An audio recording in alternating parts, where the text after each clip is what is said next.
నమస్తే స్వామి. నమస్కారం అమ్మా. స్వామి, నాకు కల్క్యావతారము ఖడ్గం చేపట్టి జడిపిస్తూ లక లక లక లకమంటూ గుర్రం మీద స్వారీ చేస్తూ దుష్టులను శిక్షిస్తూ శిష్టులను కాపాడుతూ వస్తున్నట్టు నాకు ధ్వని వినపడుతుంది స్వామి. అన్నమాచార్యుల వారు శ్రీనందక అవతారం, వెంకటేశ్వర స్వామి ఖడ్గం అవతారం. ఆ ఖడ్గాన్ని కల్కి అవతారమైన వెంకటేశ్వరుడు చేత పట్టుకుని గుర్రం ఎక్కి వస్తున్నట్లు నా భావన ఉంది. అది నిజమేనా స్వామి? అక్షరాల నిజమిది. ఇదే సమయం. ఎట్లా అంటే, నేను కాలజ్ఞానాన్ని 7 సంవత్సరాలు తపోదీక్షతోటి సాధన చేసి సరస్వతీమాతను ప్రత్యక్షం చేసుకున్నాను. ఆ తల్లి సరస్వతీమాత ప్రత్యక్షం అయిన తర్వాతనే దాంట్లో చేయి పెట్టడానికి వీలైంది. లేకపోతే ఇది పాపం కంట పడకుండగా కానీ శాపం ఉంది. బ్రహ్మంగారి యొక్క శాపం ఉన్నది. అందులో నా యొక్క పుట్టుక అదంతా కూడా వ్రాశారు 6వ అధ్యాయంలో. 6వ అధ్యాయంలో అవునా స్వామి? రామయోగి అయ్యవారు అంతటా మునుగోటి అగ్రహారములో అంత ఊకొండి రాయములో రామనగరమందు పుట్టి పెరుగుచున్నారు అని క్లియర్గా రాసింది. ఎప్పుడు అంటే 1961లో బ్రహ్మంగారి యొక్క సమాధికి ముందు భాగంలో సంసారిక గృహం ఉంది. ఆ లోపట ఒక పుట్ట ఉంది. ఆ పుట్ట మీద 2వ సౌజన్య దొరికింది. మొదటి సౌజన్య ఈ కాలజ్ఞానం రాసిన తర్వాత లేటెస్ట్ ఎడిషన్ ఏమిటి అంటే, బదరికాశ్రమంలో ఉన్నటువంటి మునులు రామయోగి, వీరయోగి, ఇంకా 2 కలిసి మొత్తం అందరు కలిసి ఈ యొక్క భవిష్యత్తుని నిర్ణయించి వ్రాసి పంపడం జరిగింది. దీన్నే మహాకారణ నిర్ణయము అంటారు. మహాకారణ నిర్ణయం అంటే భగవంతుడు వేసుకున్నటువంటి ప్లాన్ ప్రకారంగా చేసేటటువంటి క్రియని మహాకారణ నిర్ణయం అంటారు. అది చేసింది అక్కడ బదరికాశ్రమంలో చేశాము అని క్లియర్గా వ్రాసింది. అయితే అక్కడ ఎప్పుడు ముందుగాతో ఒక పత్రిక వచ్చింది. మొదటి సౌజన్య పత్రిక, 2వ సౌజన్య పత్రిక వచ్చింది. ఆ 2వ సౌజన్య పత్రికనే 1961లో దొరకడం జరిగింది. ఒక పూజారి రామయ్యకు ఆ పుట్ట మీద దొరకడం జరిగింది. అది తీసి చదివితే ఏమున్నది? రామయోగి అయ్యవారు, నల్గొండ జిల్లా, ఇది మునుగోటి అగ్రహారము అంతట ఊకొండి రాయములో రామనగరము అందు పుట్టి పెరుగుచున్నారు అని క్లియర్గా రాసింది. అంటే అప్పటికే పుట్టి ఉండాలి వారు. ఆ విధంగా రాయడం జరిగింది. ఇది 6వ అధ్యాయంలో ఉన్నది. అటువంటి మహానుభావులను నేను ఈరోజు ఎదురుగా కూర్చుని మాట్లాడుతున్నాను. చాలా సంతోషంగా ఉంది స్వామి. మీ సామాన్య మానవుడిలాగా మీరు ప్రవర్తిస్తున్నారు చూడండి. అది మీ దివ్యత్వాన్ని మరింత అధికం చేస్తుంది స్వామి. ఎంత ఎదిగినా కొద్దీ అంత ఒదిగి ఉండాలని భగవంతుని యొక్క ఆజ్ఞ. అప్పుడే యోగం ఫలిస్తుంది. కానీ నివురు కప్పిన నిప్పులాగా ఉండాలి, కానీ మండుతున్నటువంటి నిప్పులాగా ఉండరాదు. భౌతికంగా చూసేటటువంటి మేడలు, మిద్దెలు అవన్నీ ఉన్నతమైనటువంటివి కావు. ఎంత లోతుగా ఆత్మ యొక్క శుద్ధి ఉన్నది, ఆత్మస్థితి ఉన్నదని గ్రహించడమే అది గొప్ప విషయం. కాబట్టి మీరు నాకు ఒక ఆధ్యాత్మిక యోగిలాగా నాకు కనిపిస్తున్నారు. మీరు ఒక మీరాబాయి యొక్క అంశలాగా నేను చూస్తున్నాను. అప్పుడు ఆ తల్లి శ్రీకృష్ణుని ఏ విధంగా ధ్యానం చేసి జ్ఞానం ప్రచారం చేసిందో అదే రూపంతో ఆ పరమాత్ముని యొక్క పాదాల దగ్గర ఒక పువ్వు అయ్యి మీరు పద్మభూషణ అవార్డుని తీసుకొని ఎన్నో కష్టాలు పడి ప్రపంచ దేశాల్లో కచేరీలు చేసి ఎంతో కష్టపడి నాకు కూడా పిల్లలు వద్దు అనేటటువంటి భావనతోటి వీరే మాకు పిల్లలు, వారి పాదాలే మాకు శరణు అనేటటువంటి భావన ఎవరికి వస్తుంది తల్లి? ఉన్నతమైనటువంటి యోగులకే వస్తుంది తప్ప ఎవ్వరికి రాదు. అటువంటి యోగ స్థితిలో ఉన్నటువంటి మీకు శ్రాష్టాంగ నమస్కారం తల్లి. నమస్కారం స్వామి. చెప్పండి అమ్మా. ఈ కల్కి అవతారాన్ని ఎప్పుడు చూడగలుగుతాము? ఆయన పుట్టారా? చెప్తాను తల్లి. కలికి భగవానుడు రావటానికి భాగవతములో ఆయన గురించి వ్రాయడం జరిగింది. శంబల గ్రామంలో ప్రారుర్భవతి, ఆయన పుడతాడు. శంబల గ్రామంలో బ్రాహ్మణుని ఇంట్లో పుడతాడు అని రాసింది. శంబల గ్రామం ఎక్కడుంది? అది ఎవరికి అందనటువంటి విషయం. అక్కడ పుడతాడు అన్నాడు. బ్రాహ్మణ కులంలో పుడతాడు అన్నాడు. మరి బ్రాహ్మణుడు అంటే ఎవరు? బ్రహ్మచరతి ఇతి బ్రాహ్మణ. ఎవరైతే ధ్యానం చేస్తారో, యోగం చేస్తారో, బ్రహ్మ యొక్క దారిలో, పరబ్రహ్మ దారిలో ఎవరు నడుస్తారో వారే బ్రహ్మ, వారే నిజమైనటువంటి. ఆ నిజమైన స్థితి ఎక్కడ ఉంది అంటే శంబల గ్రామంలో ఉంది. మరి ఇక్కడ భూమి మీద కూడా అదే స్థితి. నిజంగా వాళ్ళు ప్రతిరోజు కూడా అర్చన చేసి చేసి చేసి భగవంతుని యొక్క స్వరూపం అవుతారు వాళ్ళు. కాబట్టి అది బ్రాహ్మణ కులములో. ఇక్కడ కాలజ్ఞానంలో కూడా నిరుపమ ఖడ్గదార నిజ బ్రాహ్మణ జన్మములోని జన్మము సురలును మెచ్చవచ్చెదను సూర్యులు మెచ్చగా రామధర్మజులు. ఇక్కడనేమో రామధర్మజులు ఆయన పేరు, అక్కడనేమో కల్కి భగవానుడు అని చెప్పి భాగవతం చెప్తుంది. ఈ యొక్క కాలజ్ఞానంలో రామధర్మజులు ఎవరి పేరు? కల్కి భగవాన్ పేరు. ఆయనే వీర వసంతరాయలు, వీరభోగ వసంతరాయలని పేర్లు పెట్టుకొని ఆ విధంగా చెప్పడం జరిగింది. అది గుర్తుపట్టడం చాలా కష్టం. అది భగవంతుని యొక్క లీలలు మనం తెలుసుకోలేము. ఆ విధంగా రాయడం జరిగింది. ఆయన ఎట్లా ఉంటాడు? నిరుపమ ఖడ్గదారాన్ని, ఆ ఖడ్గానికి ఉపమానము అనేటటువంటిదే లేదు. నిరుపమ ఖడ్గదార నిజ బ్రాహ్మణ జన్మము, నిజమైనటువంటి బ్రహ్మ యొక్క స్థితి ఉన్నటువంటి ఆ యొక్క బ్రాహ్మణుని యొక్క ఇంటిలో జన్మములోని జన్మమును సురలును మెచ్చగా, దేవతలు మెచ్చేటట్టుగా, సూర్యులు మెచ్చగా వస్తాను అని చెప్పి రాశ. అయితే వీరికి అంగార వీరనో వాస్తు పార్యగ సువ్యక్తం సురభూజితం. అంగార గ్రహంలో కూడా మంచి సూర్యులు ఉన్నారు. మన అంగార గ్రహంలో ఇప్పుడు పరిశోధన చేస్తున్నాం కానీ దీంట్లో రాసింది ఉన్నారు అని. అక్కడ ఉన్నటువంటి వాళ్ళు ఉన్నారు.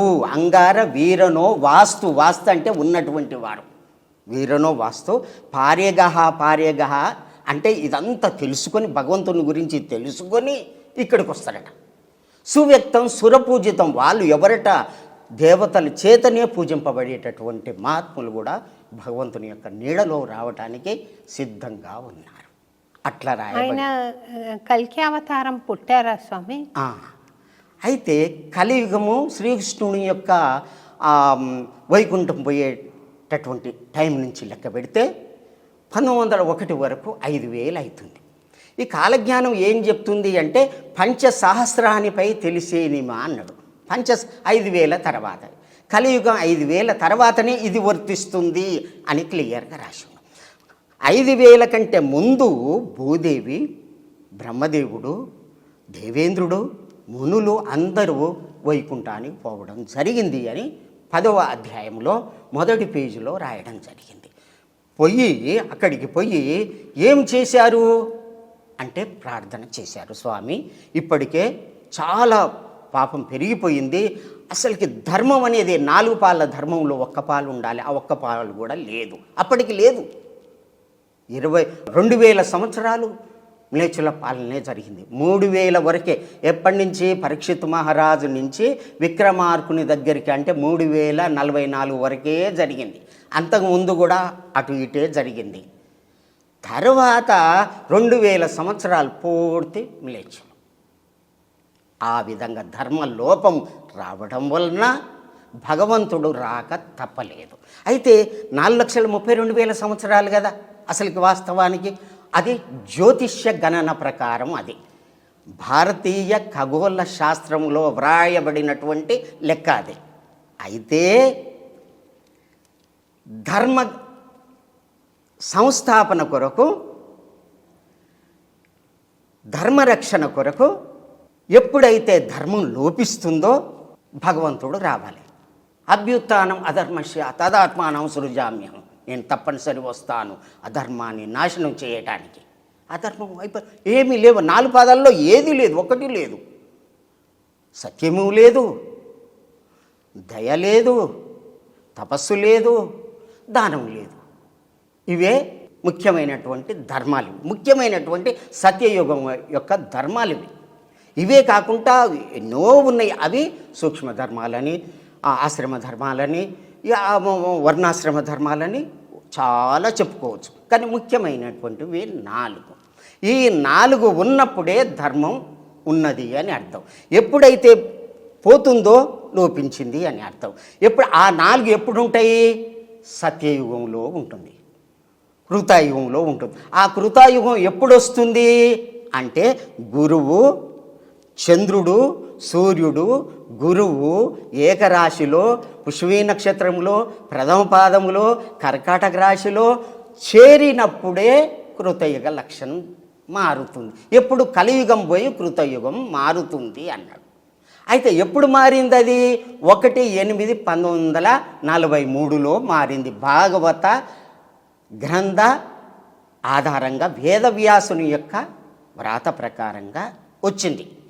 అయితే ఇప్పటికి మరి కలియుగంలో అంతంలో పుడతా అన్నాడు కదా, కలియుగము అంతంలో పుడతా అన్నాడు. ఎవరు? కలికి భగవానుడు. అంటే 43 కంటే ముందు పుట్టాలి కదా. కాబట్టి కలికి అంటే స్త్రీ రూపం. ఎటువంటి స్త్రీ రూపం అంటే ఆ తల్లి ఆదిపరాశక్తి అంత శక్తి కలిగినటువంటి పరమాత్ముడే రావాలి. ఆ యొక్క మహావిష్ణువే ఆ విధంగా రావడం జరిగిందన్నమాట. వారు బ్రహ్మ విష్ణు మహేశ్వరుల యొక్క అవతారము, వారే దత్తాత్రేయులు అని చెప్పి నాతోటి స్వయంగా చెప్పడం జరిగింది మాణికేశ్వరి మాత. వారే మాణికేశ్వరి మాత. అయితే ఈ విధంగా రావడం జరిగింది. ఎప్పుడు 43కు ఇది అంతమవుతుందని దీంట్లో భాగవతంలో చెప్పడం జరిగిందా? దానికంటే ముందే రావాలి కదా. కాబట్టి వారు ఎప్పుడు వచ్చారు? 5/5/1930లో సూర్యలోకం నుంచి సూర్యలోకములో సభ చేసి, నిజానికి వాస్తవానికి సూర్యలోకంలో ఏం లేదు, మండుతున్న గోళము అనుకుంటాం. కాదు, అక్కడ కూడా దేవతా నివాసం ఉన్నది. అక్కడికి వచ్చి ఎవరి ఆజ్ఞ ప్రకారము? శ్రీనివాసుని యొక్క ఆజ్ఞ ప్రకారము వైకుంఠంలోనికి వీళ్ళందరూ పోయిరు కదా, పోయి అడిగిరు కదా. కాబట్టి ముందుగా నా యొక్క అంశాలతోటి పంపిస్తున్నాను అన్నారు. వారు రావడం జరిగింది. ఎట్లా రావడం జరిగింది? సూర్యలోకం నుంచి అప్సరసలు ఆడగా, గంధర్వులు పాడగా, కిన్నెరులు అందరూ కూడా సేవిస్తూ రాగా కాలనేమిని అనేటటువంటి ఒక దివ్య విమానంలో సూర్యలోకం నుంచి వచ్చేను. ఎప్పుడు? 5/5/1930లో ఎక్కడికి వచ్చింది? అహోబిలానికి రావడం జరిగింది. అక్కడి నుంచి తర్వాత భూమి మీద ఏ విధంగా చెయ్యాలి, ప్రక్షాళన ఏ విధంగా చేయాలని ప్లాన్ వేసుకొని ఆ తల్లి గర్భంలో శ్రీముఖ నామ సంవత్సరంలో ప్రవేశించడం అయ్యింది. అంటే 33 శ్రీముఖ, 34 భవనామ సంవత్సరం. వారు పుట్టింది 26/7/1934లో పుట్టడం జరిగింది. ఇదంతా క్లియర్గా ఉండడం జరిగిందనమాట. వారు వచ్చింది ఏమిటికి? అన్నం లేదు, నీరు లేదు, నిద్ర లేదు, తపస్సు చేయాలి, దారపోయాలి. ఎక్కడ? మాత. వారే వీరధర్మజులు. సూర్యలోకంలో వారు వీరధర్మజులు. ఈ భూలోకంలో వారి యొక్క పేరు మాణికేశ్వరి మాత తల్లిదండ్రులు పెట్టారు. మరి పురుషుని యొక్క పేరున్నది కదా, ఇక్కడ స్త్రీ పేరు ఉంది కదా, రూపం మాత్రం స్త్రీ అవతారంగా ఉంది కదా. అంటే ఆత్మ స్త్రీ కాదు, పురుషుడు కాదు, శక్తి స్వరూపం, పరమాత్మ రూపము.